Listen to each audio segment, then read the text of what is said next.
Bismillahirrahmanirrahim. Assalamualaikum warahmatullahi wabarakatuh.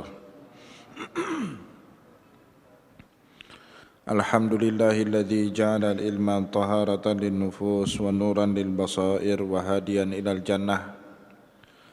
Asyhadu an la ilaha illallah wahdahu la syarikalah wa asyhadu anna Muhammadan abduhu wa rasuluhu sahibul burhan. Allahumma salli wa sallim ala rasulikal karim Muhammad sallallahu alaihi wasallam wa ala alihi wa ashabihi wa man tabi'ahu bi ihsanin ila yaumiddin summa amma ba'du. Puji dan syukur senantiasa dan tidak pernah bosan-bosannya kita panjatkan kehadirat Sang Maha Pencipta Allah Subhanahu wa taala, yang mana dengan limpahan karunia-Nya, rahmat-Nya, hidayah-Nya serta anugerah-Nya kepada kita semua, kita kembali masih diberikan kesempatan, kesehatan dan usia panjang oleh Allah untuk sama-sama dan senantiasa mengabdikan diri kita di jalan-Nya dengan menjalankan segala perintah-Nya dan menjauhi semua larangan-Nya. Salawat diringi salam tidak pernah lupa pula kita hanturkan kepada junjungan alam Nabi besar Muhammad sallallahu alaihi wasallam, di mana dengan perjuangan beliau dan para sahabat beliau kita dapat mengenal betapa rahmatan lil alamin ajaran agama Islam sebagaimana yang menjadi keyakinan dan pengetahuan kita bersama.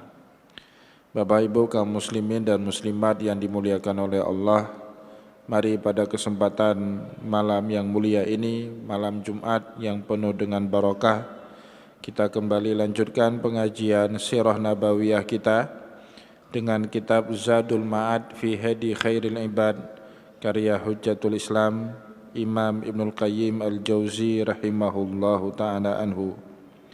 Dan insyaallah pada malam ini kita kembali akan melanjutkan pembahasan tentang beberapa petunjuk fi hadihi Rasulullah sallallahu alaihi wasallam, beberapa petunjuk dari Rasulullah tentang bagaimana beliau tidur fi naumihi wa intibahihi, tentang bagaimana Rasulullah sallallahu alaihi wasallam tidur dan bagaimana pula beliau terjaga dari tidurnya.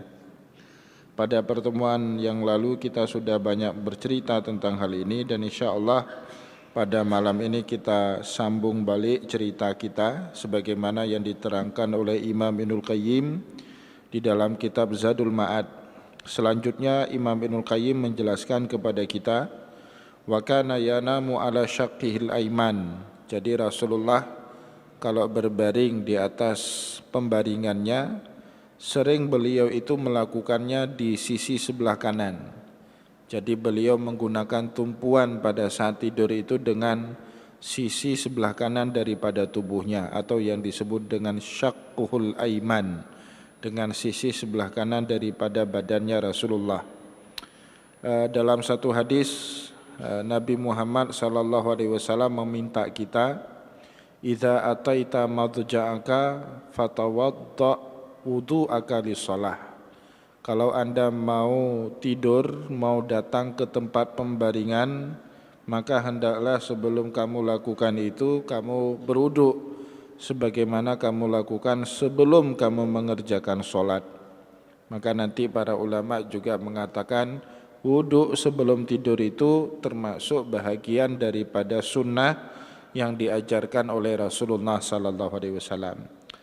Summa, kata Rasulullah, kemudian summa indaji, ya, ala syaqqikal aiman, kemudian baru kamu rebahan di tempat pembaringan dengan menggunakan bahagian kanan daripada badanmu.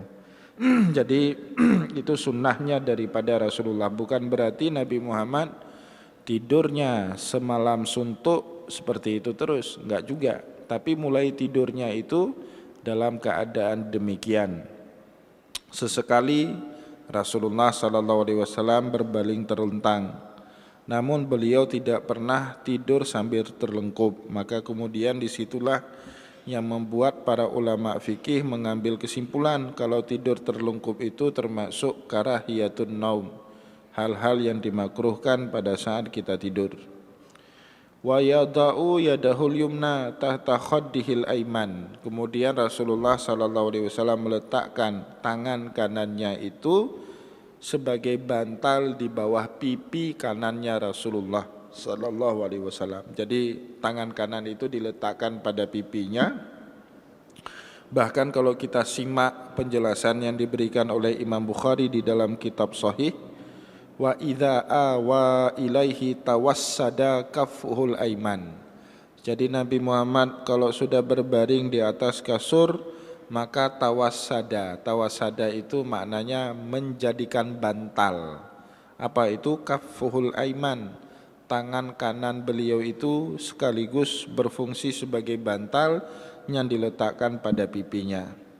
Summa yaqul, baru kemudian Rasulullah memanjatkan doa. Banyak betul ya sebenarnya doa mengenai tidurnya Nabi Muhammad itu banyak ya, tidak satu, tidak hanya bismikallahumma ahya wa bismika amut sebagaimana yang kita ketahui, tapi banyak. Di antaranya juga Nabi Muhammad sallallahu alaihi wasallam mengajarkan kepada kita doa, Allahumma qini adzabaka yauma tab'atsu ibadaka. Ya Allah, lindungilah saya dari azabmu yauma tab'atsu ibadaka, di mana hari engkau membangkitkan semua hambamu. Wa kana yaqulu idza awa ila firasyih. Begitu juga Nabi Muhammad terkadang membaca doa pada saat beliau berbaring di atas tempat tidurnya. Alhamdulillahilladzi at'amana wa sakana wa kafana wa awana. Ini hampir mirip dengan doa setelah kita makan ya. Alhamdulillahilladzi at'amana, segala puji bagi Allah Subhanahu wa taala yang telah memberikan kami makan, wasakana yang telah memberikan kami minum, wakafana yang telah memberikan kecukupan hidup kepada kami, wa awana dan yang telah memberikan tempat pembaringan kepada kami. Zakarahu Muslim. Ini doa ada di dalam riwayat Muslim. Nah, ini Bapak Ibu sekaligus menguatkan anggapan sementara ulama jika Nabi Muhammad dalam segala hal tidak pernah mewariskan satu jenis sunnah. Ya, itu yang sering disebut dengan istilah at-tanawu fis sunnah, atau sebagian ulama mengistilahkan dengan at-tanawu fil ibadah. Tanawu maknanya beraneka ragam dalam menjalankan sunnah dan juga beraneka ragam dalam menjalankan satu jenis ibadah. Itu kebiasaannya Rasul. Jadi jangan pernah menganggap ini satu-satunya sunnah yang dikerjakan oleh Rasul. Itu keliru besar. Jadi kalau ada orang yang menganggap satu-satunya sunnah doa yang dibaca oleh Rasulullah sebelum beliau tidur itu bismikallahumma ahya wa bismika amut, orang ini kurang bacaannya. Jadi Nabi Muhammad juga mengajarkan doa Allahumma qini adzabaka yauma tab'atsu ibadaka. Ya Allah, lindungilah saya dari azabmu di mana hari engkau bangkitkan semua hambamu. Begitu juga Nabi Muhammad mengajarkan kita doa sebelum tidur, alhamdulillahilladzi at'amana wa saqana wa kafana wa awana. Segala puji bagi Allah yang telah memberi makan dan minum kepada kami. Wa kafana wa awana, yang telah memberikan kecukupan dan telah memberikan tempat pembaringan untuk istirahat. Nah, itu doa yang banyak sekali dari Rasulullah. Ini menguatkan apa yang dikatakan oleh sementara ulama, jika memang Nabi sebenarnya mengajarkan banyak versi dalam mengamalkan sunnah, apapun bentuk sunnahnya. Doa iftitah itu banyak sekali, ada 16 versinya ya. Cuman yang dipakai di dalam mazhab Syafi'i, Allahu akbar kabira walhamdulillahi katsira wa subhanallahi bukratan wa asila. Begitu juga dengan doa ruku, itu banyak sekali versinya. Selain subhana rabbiyal azimi wa bihamdi, juga ada doa ruku yang berbunyi subhanakallahumma wa bihamdikallahu ighfirli. Jadi banyak sekali versinya. Salat di dalam Ka'bah itu Rasulullah sallallahu alaihi wasallam mengajarkan dua hal. Kadang-kadang salat dalam Ka'bah itu hukumnya sunnah, kadang-kadang yang sunnah itu salat di luar Ka'bah. Nah, itu misalnya dijelaskan oleh Syekh Muhammad Said Maliki Al-Adawi dalam kitabnya Al-Fawaid Al-Haramiyah. Beliau mengatakan apa? saat Nabi Muhammad sallallahu alaihi wasallam menaklukkan kota Mekah atau yang dikenal dalam sejarah dengan sebutan Fathul Mekah, beliau segera masuk dalam Ka'bah kemudian sholat 2 rakaat dalam Ka'bah. Setelah beliau selesai sholat dalam 2 rakaat dalam Ka'bah, maka dalam bab itu disebut yang pertama fi istihbabi sholati raka'ataini fil Ka'bah. Sunnah hukumnya sholat 2 rakaat di dalam Ka'bah. Tapi masih di halaman yang sama ada bab yang kedua, fi karahiyati sholati dakhilil Ka'bah. Hukumnya makruh sholat dalam Ka'bah. Kenapa demikian? Karena setelah Nabi Muhammad sallallahu alaihi wasallam sholat 2 rakaat dalam Ka'bah, ketika hendak keluar dari Ka'bah, di pintu Ka'bah, beliau terhenti sejenak langkahnya, seraya menunjukkan wajah yang sedih. Sahabat kemudian banyak bertanya kepada Rasul, "Ya Rasulullah, apa yang membuat Anda sedih? Padahal hari ini adalah hari kemenangan kita."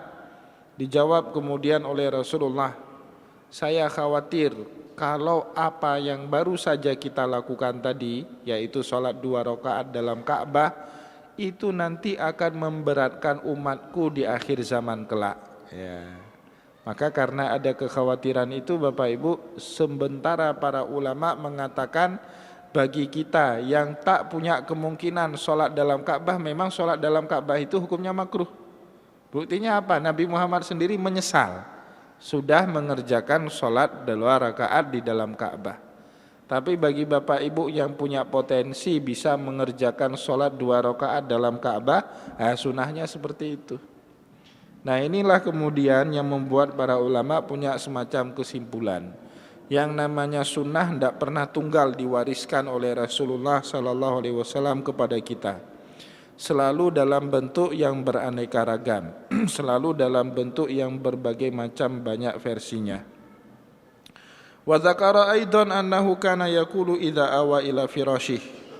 Jadi juga disebut dalam hadis yang lain, Nabi Muhammad sallallahu alaihi wasallam membaca doa yang lain, Allahumma rabbas samawati wal ard. Nah, ini bentuk doa yang berikutnya, keberapa berarti? Yang kelima ya, doa yang kelima sebelum beliau tidur. Allahumma rabbas samawati wal ard, wahai Allah Tuhan langit dan bumi, wa rabbal arsyil azim, wahai Allah Tuhan yang memiliki arasy yang agung, Rabbana wa rabba kulli syai', Tuhan kami dan Tuhan segala sesuatu yang ada di alam semesta, falikal habbi wan nawa, ialah yang menghancurkan biji-bijian dan yang menumbuhkan biji-bijian, munzilat Taurati wal Injil, Allah lah yang menurunkan kitab Taurat dan Injil, wal Furqan, dan juga Allah yang menurunkan Al-Quran, Al-Furqan, pembeda yang mana yang hak dan yang mana yang batil. A'udzubika min syarri kulli dzi syarrin anta akhidun binasiyatihi. Saya minta perlindungan kepadamu Allah dari segala bentuk jenis kejahatan. Anta akhidun binasiyatihi, dan engkaulah yang menghilangkan kejahatan dari dalam diri manusia. Antal awwalu falaisa qablaka syai'un, engkaulah yang paling awal dan tidak ada yang lebih awal daripada dirimu. Wa antal akhiru falaisa ba'daka syai'un, dan engkaulah yang paling akhir, tidak ada yang lebih akhir daripada dirimu. Wa anta zahiru falaisa fawqaka syai'un, dan engkaulah yang nampak, tidak ada yang lebih nampak dibandingkan dirimu. Wa antal batinu falaisa dunaka syai'un, dan engkaulah yang batin, tidak ada yang mengetahui yang batin kecuali dirimu. Iqdi annad dain, ya, tuntaskanlah kepada kami utang kami. Wa aghnina minal fakri, dan kayalah kami dari kefakiran. Nah, itu doa yang panjang sekali yang juga dibaca oleh Nabi Muhammad sallallahu alaihi wasallam sebelum beliau kemudian tidur. Nah, Bapak Ibu kaum muslimin dan muslimat yang dimuliakan oleh Allah, menjadi pertanyaan besar kemudian bagi kita. Kenapa Nabi Muhammad sallallahu alaihi wasallam punya rutinitas sangat ketat, ya, sangat disiplin sebelum beliau melakukan tidur? Padahal tidur itu termasuk perkara mubah, ya. Jadi nanti kalau kita baca dalam sunnah Nabi, Bapak Ibu, dari sekian banyak perkara mubah yang dikerjakan oleh Rasulullah, tapi ritual yang paling panjang itu tidur. Misalnya perkara mubah, minum atau makan. Paling Nabi Muhammad cuman baca doa Bismillahirrahmanirrahim, atau kalau mau ditambah Allahumma barik lana fima razaqtana wa qina adzabannar, kita sudah jelaskan itu. Jadi ritualnya enggak panjang.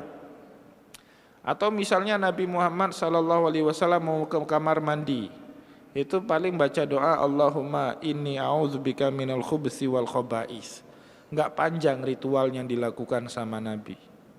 Atau misalnya Nabi Muhammad SAW mau bicara secara formal di hadapan orang, paling beliau pakai mukaddimah innal hamdalillah sholatan wa salaman ala rasulillah. Gitu mukaddimahnya Rasulullah sampai perkataan amma ba'du. Namun Bapak Ibu, disepakati oleh hampir semua ulama ritual pekerjaan mubah yang paling panjang yang pernah dipraktikkan oleh Rasulullah adalah ritual yang ia lakukan sebelum tidur.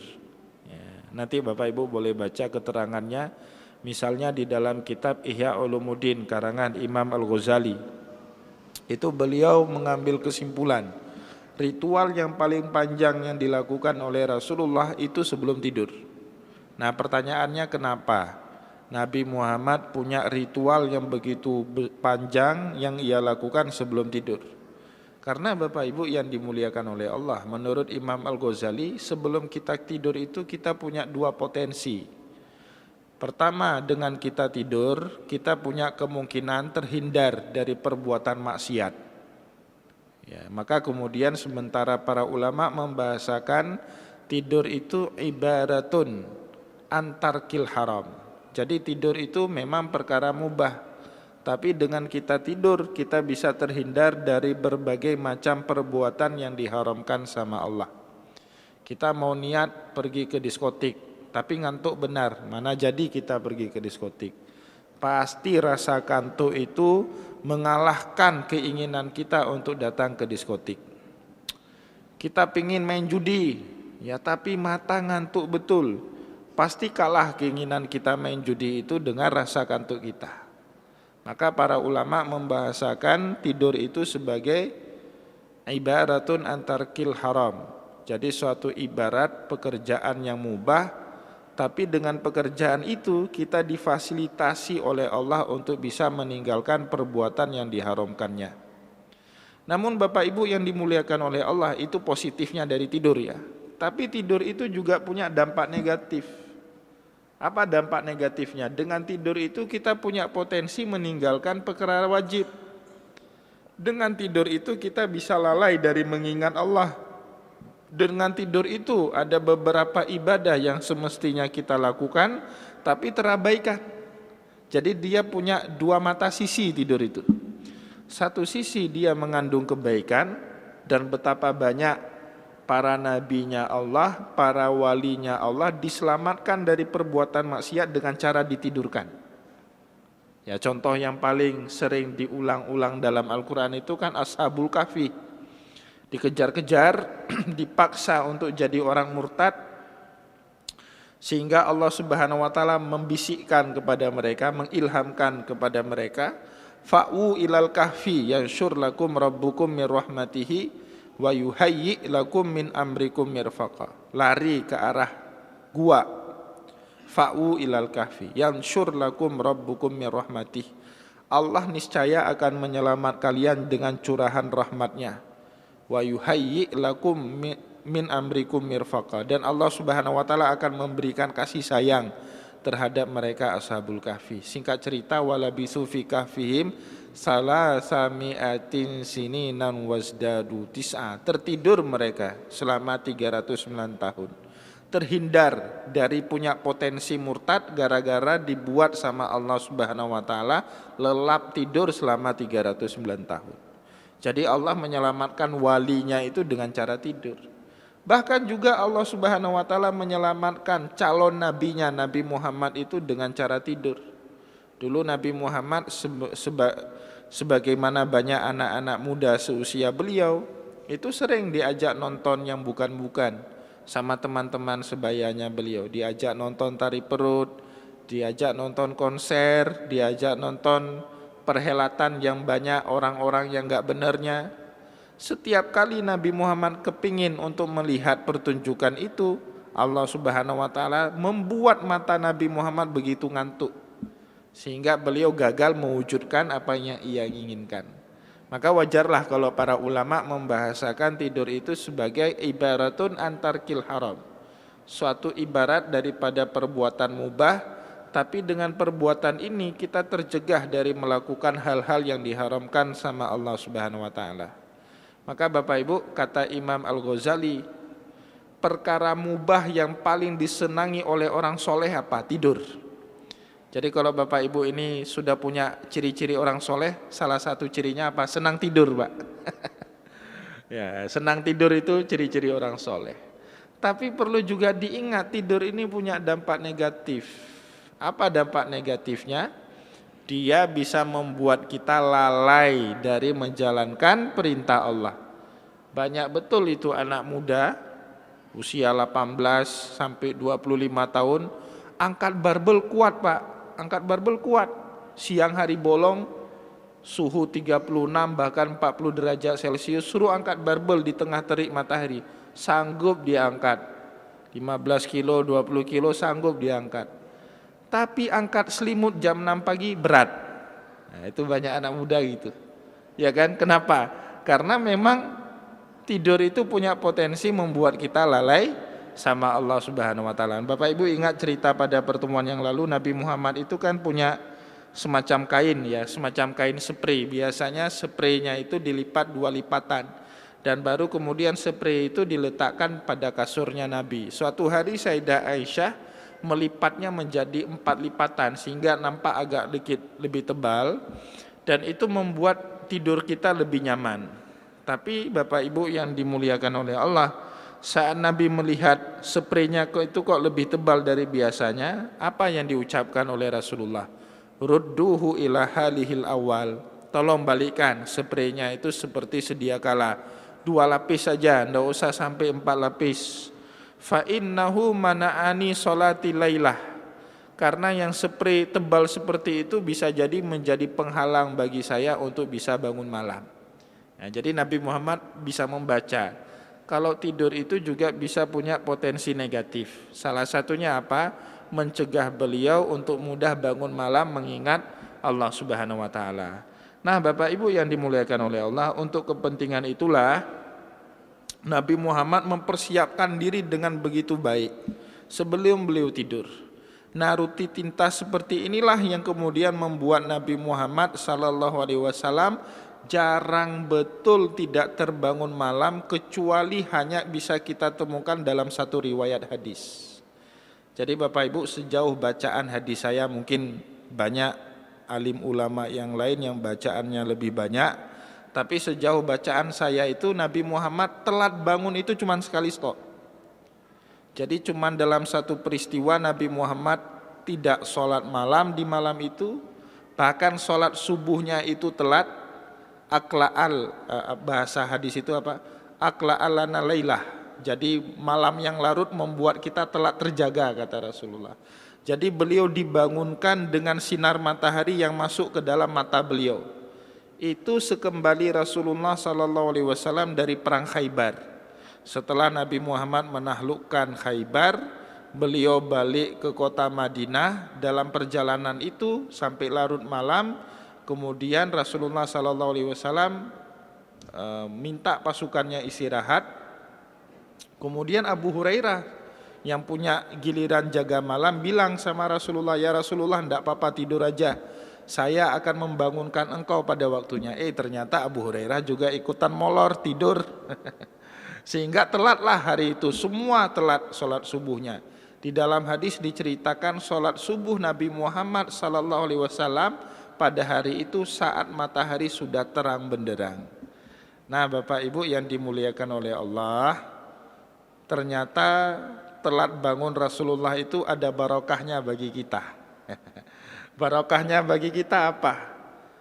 Kan ada hadis yang menerangkan, man nasya an sholatin au nama, barang siapa yang lupa mengerjakan sholat atau tertidur sehingga dia telat bangun untuk mengerjakan solat, fal yusalliha idza dzakaraha, hendaklah dia kembali menunaikan solat pada saat dia ingat atau pada saat dia terbangun dari tidurnya. Nah, ini tidak dosa Bapak Ibu. Jadi kalau ada orang, kecuali jangan nanti mau sholat subuh tidurnya jam 5, itu peke lah bahasa Aceh. Itu peke. Sholat subuh jam 5.22 sekarang. Jam 5 pagi dia tidur, nah, itu bangunnya jam 10 itu dosa. Tapi Bapak Ibu, kalau kita sudah berusaha untuk bangun tapi tetap terlelap, nah, itu bahasa Nabi Muhammad yang membuat kita tidur itu Allah. Allah Subhanahu wa taala sayang sama kita hari itu, maka diberikanlah durasi waktu tidur yang lebih panjang daripada waktu yang biasanya. Nah, barokahnya Nabi Muhammad hari itu tidur, muncul hadis tadi. Hadis yang mengatakan atau memberi izin bagi orang yang terlelap tidur untuk mengerjakan sholat pada saat dia terbangun dari tidurnya. Nah, ini penting. Jadi Nabi Muhammad itu sama kayak kita, bashar, manusia. Beliau kadang-kadang benar, kadang-kadang salah. Nah, kesalahan Nabi Muhammad itu banyak hikmahnya bagi kita. Salah satunya tadi kita jadi ngerti kalau sholat telat gara-gara lupa atau gara-gara tertidur, boleh kerjakan sholat meskipun sudah di luar waktunya. Nah, itu ajaran yang bisa kita petik dari apa yang dilakukan oleh Rasulullah. Maka Bapak Ibu yang dimuliakan oleh Allah, seumur hidupnya Nabi Muhammad SAW tidak pernah meninggalkan sholat tahajud, tidak pernah meninggalkan sholat witir, sholat subuh berjamaah selalu tepat waktu, kecuali satu peristiwa itu. Ya, ini menandakan kalau Nabi Muhammad SAW juga masih manusia biasa sama seperti kita.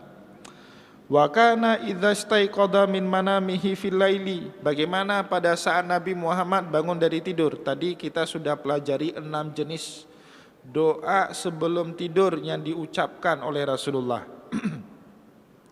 Jadi Nabi Muhammad telah mengajarkan kepada kita 6 jenis doa sebelum tidur. Bagaimana kalau Nabi Muhammad terbangun atau terjaga dari tidurnya, apa yang beliau ucapkan? Nah, disinilah kemudian dijelaskan oleh Imam Ibnul Qayyim Al-Jauzi, wa kana idza staiqadha min manamihi fil laili. Jadi Nabi Muhammad SAW kalau beliau terjaga dari tidurnya pada waktu malam, qala, maka beliau berkata atau membaca doa, la ilaha illa anta subhanaka. Ya, tiada Tuhan kecuali Engkau, subhanaka, Engkau maha suci Engkau Allah. Allahumma inni astaghfiruka li dzambi. Ya Allah, saya beristighfar terhadap segala jenis dosaku. Wa as'aluka rahmataka, dan saya minta curahan rahmatmu. Allahumma zidni ilma, ya Allah tambahkanlah ilmu pengetahuan kepada diriku.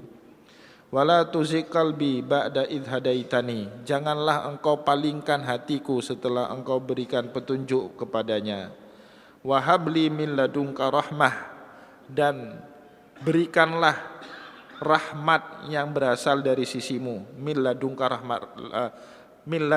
rahmat itu rahmat yang tidak bisa diukur sama manusia, yang rahmat tidak bisa diduga oleh manusia.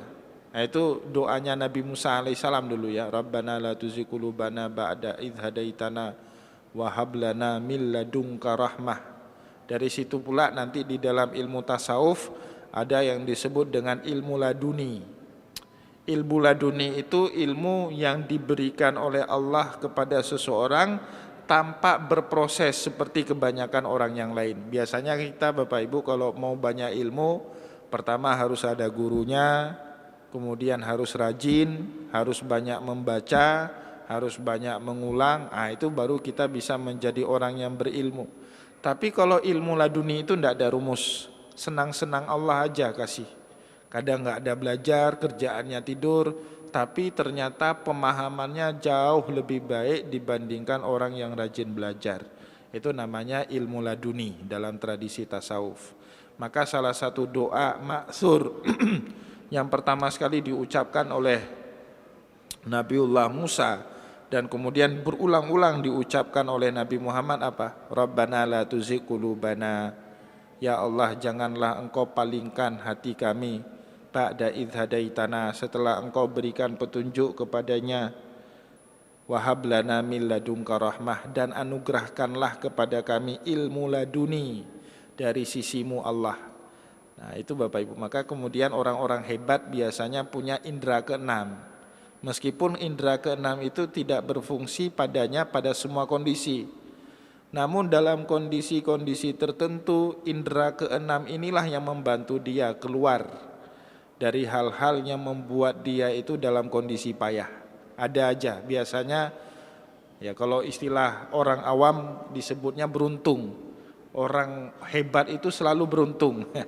Tapi beruntung itu sebenarnya ada rahmat dari Allah Subhanahu wa taala. Ya, salah satu doa yang sering betul dipanjatkan oleh Rasulullah doa tadi, Rabbana la tuzigh qulubana ba'da idh hadaitana wa hab lana min ladunka rahmah innaka antal wahhab. Nah, Bapak Ibu yang dimuliakan oleh Allah, pada saat beliau terjaga di waktu malam, salah satu doa yang beliau baca doa tadi, tapi dalam bentuk redaksi yang agak sedikit berbeda. Allahumma zidni ilma wa la tuzigh qalbi ba'da idh hadaitani wa hab li min ladunka rahmatan innaka antal wahhab. Ya, jadi maknanya sama namun redaksinya agak sedikit berbeda dengan apa yang disebut oleh Allah Subhanahu wa taala di dalam Al-Qur'an. Itu doa yang pertama. Wa kana idzan tabahu min naumih. Dan begitu juga Nabi Muhammad sallallahu alaihi wasallam kalau terjaga dari tidurnya membaca doa yang banyak kita bacakan sehari-hari.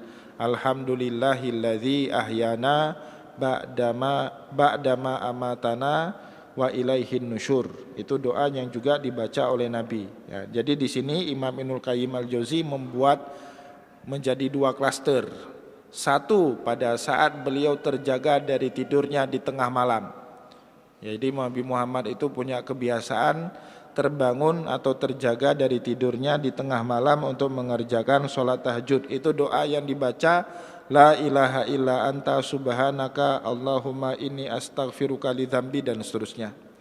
Tapi kalau Nabi Muhammad SAW kemudian tidur dan terjaga pada pagi hari, pada saat mau menunaikan sholat subuh, doa yang dibaca sama Nabi adalah Alhamdulillahilladzi ahyana ba'dama amatana wa ilaihin nusyur. Nah, karena memang Bapak Ibu sunnahnya seperti itu. Sunnahnya kita bangun tahajud sepertiga malam. Berarti kalau sekarang subuhnya jam 5.22, itu sunnahnya kita bangun itu sekitar jam 2 lewat sedikit. Jam 2.15 sampai jam 2.30 itu sunnah kita bangun. Kita kerjakan sholat malam, tahajud, witir. Setelah itu sunnahnya kita tidur lagi Bapak Ibu. Itu yang dilakukan oleh Rasul. Jadi Nabi Muhammad itu setelah tahajud witir beliau tidur lagi. Dan kemudian beliau terjaga kembali pada ingin melaksanakan sholat subuh. Maka dulu di masa Rasulullah itu Bapak Ibu sholat subuh azannya 2 kali. Ya, pertama azan dikumandangkan oleh sahabat yang namanya Abdullah bin Ummi Maktum. Itu kisaran 40 menit. Kalau dalam hadis takarannya sekitar 100 sampai 150 ayat dibaca. Ya, jadi azan pertama sampai azan kedua itu takarannya 100 sampai 150 ayat selesai dibaca, baru kemudian Bilal bin Rabah mengumandangkan azan yang kedua. Jadi azan kedua itu baru dikumandangkan sama Bilal bin Rabah. Ini mungkin di Aceh jamaah subuhnya kurang gara-gara sekali azannya ya. Nah, nanti tambahlah 2 kali. Jangan hanya Jumat. Kalau Jumat itu yang nambahinnya kan Utsman. Kalau di masa Rasulullah memang azan subuh itu 2 kali. Di Masjidil Haram sampai sekarang azan subuh itu sebanyak 2 kali. Di Masjid Oman berapa kali Pak? Oh 2 ya? Alhamdulillah. Makanya ramai jamaahnya. 2 kali. Oh sudah 2 kali azan, jamaah masih kurang. Sekali lagi Bapak Ibu azan jam 7 pagi. Ah itu saya yakin ramai lagi yang datang. Sambil bawa petungan, bawa parang. Ya kan? Hai, apa lagi ini? Bid'ah apa lagi ini? Khurafat apa lagi? Kok azan subuh jam 7? Ya nanti muazzinnya tinggal jawab, tadi jam 5 saya azan kamu nggak datang, ya saya azan jam 7 supaya kamu datang, kan itu. Itu lebih ramai lagi nanti Pak yang datangnya 3 kali. Ya, jadi di zaman Rasulullah itu azannya 2 kali. Saat Abdullah bin Umi Maktum azan itu Rasulullah sallallahu alaihi wasallam bangun untuk persiapan menunaikan 2 rakaat fajar. Jadi 2 rakaat fajar itu dilaksanakan setelah azan yang kedua. Azan yang pakai as-salatu khairum minan naum itu azan yang kedua, Pak. Ya, azan yang pertama itu enggak pakai as-salatu khairum minan naum, ya kan? Jadi Bapak Ibu kaum muslimin dan muslimat yang dimuliakan oleh Allah, itu ya beberapa sunnah dari Rasulullah sallallahu alaihi wasallam.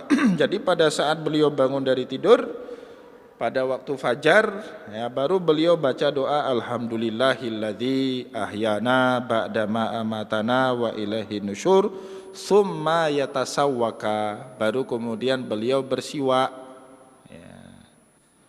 Wa rubbama qara'al asyrul ayati min akhiri Ali Imran. Dan terkadang rubbama itu boleh jadi terkadang, ya tidak selalu, Nabi Muhammad sallallahu alaihi wasallam membaca 10 ayat terakhir daripada surat Ali Imran, mulai dari ayat inna fi khalqis samawati wal ard wa ikhtilafil laili wan nahar la ayatin liulil albab alladzina yazkurunallaha qiyaman wa qu'udan wa ala junubihim wa yatafakkaruna fi khalqis samawati wal ard rabbana ma khalaqta hadza batilan subhanaka faqina adzabannar, dan seterusnya. Nah, itu ceritanya Imam Ibnul Qayyim Al-Jauzi seperti itu. Rutinitas Nabi Muhammad sallallahu alaihi wasallam seperti itu. Ila akhiriha, sampai akhir daripada surat Ali Imran. Wa qala, beliau kemudian setelah membaca 10 ayat itu berdoa lagi, Allahumma lakal hamdu. Jadi kalau kita lihat hidupnya Nabi Muhammad itu penuh dengan doa itu Bapak Ibu, ya. Wajarlah nama beliau Muhammad yang terpuji, karena selalu memanjatkan puji-pujian kepada Allah Subhanahu wa taala. Doa kan intinya puji-pujian itu. Allahumma lakal hamdu, ya Allah segala puji bagimu, kan puji-pujian itu. Anta nurus samawati wal ard, engkaulah cahaya langit dan bumi. Wa man fihin, dan engkau adalah cahaya apapun yang ada di antara langit dan bumi. Walakal hamdu anta qayyumis samawati wal ard, maka segala puji bagi Anda. Anda adalah penegak, penopang, ya, penopang atau pakunya alam, pakunya langit dan bumi. Waman fihin, dan apapun yang ada di antara keduanya. Ya, walakal hamdu antal haqu, segala puji bagi Allah karena engkau adalah zat yang benar. Wa wa'dukal haq, dan janjimu benar. Waliqa'ukal haq, dan pertemuan denganmu benar. Wal jannatu haq, dan surga itu adalah benar. Wan naru haq, dan neraka itu adalah benar. Wan nabiyuna haq, dan semua nabi itu adalah benar. Muhammadun haq, Muhammad juga membawa kebenaran. Wasa'atu haq, hari kiamat adanya hari kiamat adalah kebenaran. Allahumma laka aslamta, ya Allah kepada engkaulah kami berislam. Wabika amantu, Allahumma laka aslamtu, ya, kepadamulah kami berislam. Wabika amantu, dan kepadamulah kami beriman. Wa alaika tawakkaltu, dan kepadamulah kami bertawakal. Wa ilaika anabtu, dan kepadamulah kami bertaubat. Wabika khasamtu, dan kepadamulah kami mengadu. Wa ilaika hakamtu, dan kepadamulah kami meminta keadilan. Faghfirli ma qaddamtu, ampunilah semua dosa kami. Wa ma akhartu, dan dosa yang belum saya lakukan atau yang belum kita kerjakan. Wa ma asrartu, dan dosa yang saya sembunyikan. Wa ma a'lantu, dan dosa yang saya terang benderangkan. Anta ilahi, engkau adalah Tuhanku. La ilaha illa anta, tiada Tuhan selain engkau. Nah, ini doa Nabi Muhammad. Maka Bapak Ibu, saya jadi teringat apa yang dikatakan oleh Imam An-Nawawi di dalam muqaddimah kitab Al-Adhkar. Jadi kitab Al-Adhkar itu menghimpun semua jenis doa, semua jenis zikir, semua jenis wirid yang dulunya pernah dibaca oleh Rasulullah. Kitab itu tebal, sekitar 800-an halaman. Kata Imam Nawawi di dalam mukaddimahnya, seandainya kita umat Islam ini mau mengamalkan seluruh jenis doa, seluruh jenis zikir, seluruh jenis wirid yang pernah dibaca oleh Nabi Muhammad dalam kesehariannya, kita nggak bisa kerja apa-apa yang lain, Bapak Ibu. Nggak bisa kita ngantor, nggak bisa kita dagang, nggak bisa kita ketawa ketiwi, nggak bisa kita duduk-duduk santai di kedai kopi, nggak bisa itu. Habis waktu 24 jam kita itu untuk membaca doa apa yang dibacakan oleh Rasulullah. Coba Bapak Ibu sekali praktik apa yang kita jelaskan malam ini. Sebelum tidur ada 6 jenis doa dibaca dulu. Kemudian baca subhanallah sebanyak 33 kali. Sebelum itu uduk dulu. Setelah uduk baca doa 6 versi doa. Kemudian baca subhanallah, alhamdulillah 33 kali, Allahu Akbar 33 kali, tutup dengan la ilaha illallah. Itu butuh waktu berapa menit kira-kira? Pasti sebelum kita khatam dengan doa-doa itu sudah tertidur kita. Sudah tertidur dulu. Bangun dari tidur, kita praktekkan apa yang dibaca oleh Nabi tadi. La ilaha illanta subhanaka faghfirli. Setelah itu baru baca alhamdulillahilladzi ahyana ba'da ma amatana wa ilaihin nusyur. Setelah itu sambil sempoyongan ke kamar mandi, inna fi khalqi samawati wal ard wa ikhtilafil laili wan nahar la ayatin liulil albab. 10 ayat dari surat Ali Imran yang terakhir. Ya. Setelah itu sambil sempoyongan siwak. Setelah siwak baca doa ini, panjang lagi doanya. Mati berdiri kita Bapak Ibu. Mati berdiri. Nah, oleh karena itu Imam Nawawi dalam kitab Al-Azkar tidak menyarankan kita mengamalkan seluruh doa, seluruh wirid, seluruh zikir yang pernah dipraktekkan oleh Rasul. Enggak semua sunnah Nabi sanggup kita kerjakan. Nah, jadi jangan petantang-petenteng, saya ahlu sunnah mengamalkan sunnah Nabi. Enggak sanggup Pak kita semua sunnah Nabi kita amalkan. Kalau sunnah Nabi semua kita amalkan, 4 orang istri, 1 orang istri aja repot. Nabi Muhammad 13 istrinya. kan gitu, repot Pak. Maka kata Imam Nawawi dalam mengamalkan zikir, doa, wirid dari Rasulullah ada 2 kaidah. Yang pertama, amalkan sesuai dengan kesanggupan kita. Itu kata kuncinya. Ya, sanggup kita Pak. Oh sanggup loh Ustaz. Sanggupnya terus gimana? Bismika Allahumma ahya wa bismika amut. Itu aja. Yang lain lupakan aja, ilmu aja. Allah itu aja kadang-kadang lupa. Terus yang sanggup apa? Bismillah. Ya udah itu aja. Yang penting ada bismillahnya. Ya kan? Gampang. Yang kedua Bapak Ibu, biqadril hajah. Yang pertama kita sanggup apa enggak? Yang kedua kita butuh apa enggak? Ya kan? Kebutuhan kita ini kan beda-beda Bapak Ibu. Ada yang butuhnya jadi orang kaya, ya kan? Ada yang butuhnya jadi orang soleh, meski nggak kaya-kaya sekali, ya kan? Ada yang butuhnya dikuatkan kesabarannya dalam menghadapi ujian. Ada zikir-zikir tertentu. Maka ngamalkan zikir doa dari Rasulullah menggunakan 2 kaidah.